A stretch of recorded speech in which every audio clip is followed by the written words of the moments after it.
And we personally on this show, Professor Mike, Phil Grimaldi, myself, retired NYPD Sergeant Bill Cannon, had Dr. Joni Johnson, a forensic psychologist, on the show, say there is no doubt this is psychosexual, sadistic in nature. And I never heard a single investigator from Idaho even mention anything like that. We had retired FBI agent Jim Clemente say this is a psychosexual, sadistic killer. So what were they missing? Did they not have access to the same people we had as podcasters? What were they missing? Answer that, Professor Mike.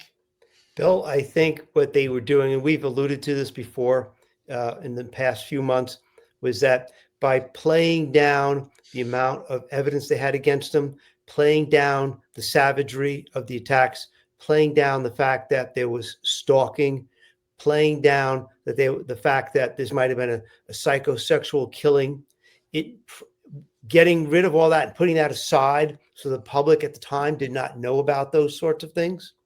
I think in Brian and Bill Thompson's mind and everyone else's mind, made it easier to sell to the public this plea deal, made it more palatable to the community. But after now, you're finding out that, there was this savagery, there was this stalking. People are saying that there was a psychosexual component to it. Now that they know that, they're more upset than ever because it was hidden. But at the time that they went with that plea deal, he wanted to sell. He actually wanted to lower expectations of the prosecution's case. So therefore, it would look better to the public that they accepted a plea deal. He undersold his own case. He had everything going for him, and he didn't want to do the trial. He didn't have the intestinal fortitude to see it through to its logical conclusion.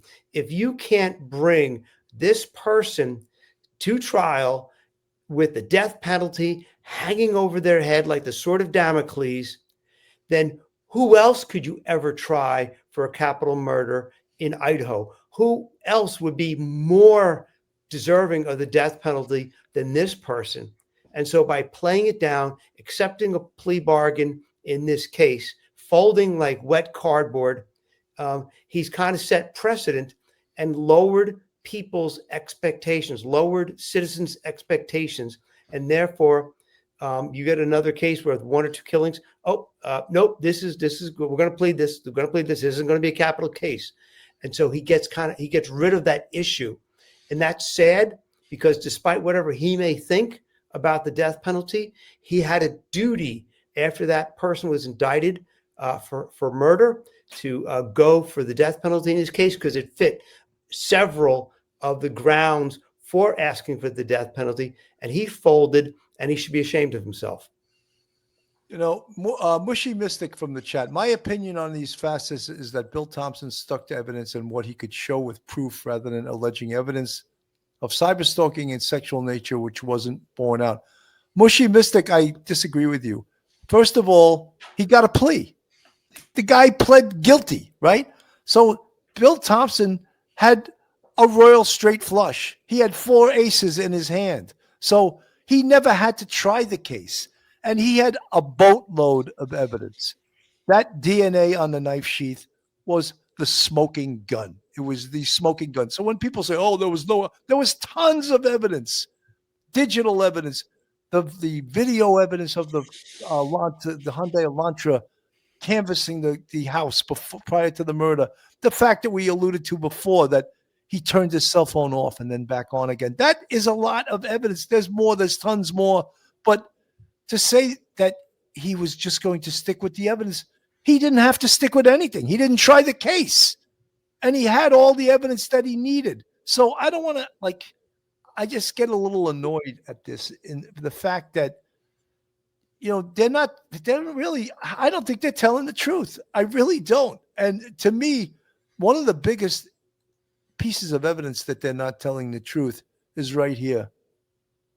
Why did they knock that house down before the potential trial? To me, that speaks volumes.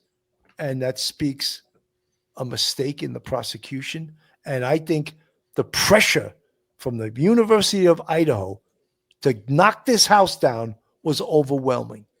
And that's why I believe that the district attorney, who probably is beholding to the University of Idaho, and everyone else agreed to knock that house down, even though it was the wrong thing to do.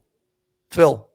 Yeah, Billy, in the words of Thompson, perhaps there was no sexual contact. There was no rape that took place in this case. That, I believe, is true. However, think about this. When you do research on knife wounds and killings, it often reflects rage, passion, or a desire to dominate or feel the victim's death.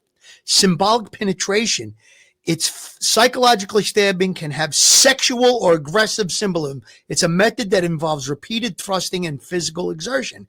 Knife attacks often occur in emotionally charged crimes, jealousy, anger, humiliation, which we talked about, rather than coldly calculated ones. Now, this isn't like somebody bumped into another person in a bar and that person pulled out a knife and stabbed at one. This was cold, calculated, it was premeditated, and it has all the earmarks of a sexually motivated attack. We've said that before. We've had the experts on, and I believe that experts could have come into court and testified to that fact based on the history of BK. Now, he wants to use, like, he's picking words and saying that there was no sexual component. Maybe evidentiary, like I said, there was no actual rape. There was no penetration. There was no signs of sexual touching or anything. However, we know from what we know, studying serial killers and people that commit these types of crimes, that there's a sexual component to it. We had the experts on. So for him to say that, is he outright lying? Maybe not outright lying, but he's not telling all that there is to tell. He's using the specific words. And yeah, there was no, like I said, there was no actual rape or anything. But do we know from the psychology of these types of killers, sexual component? 100%. This is an episode of Police Off the Cuff. You're going to recognize some of the players here, but we had Dr. Joni Johnson on.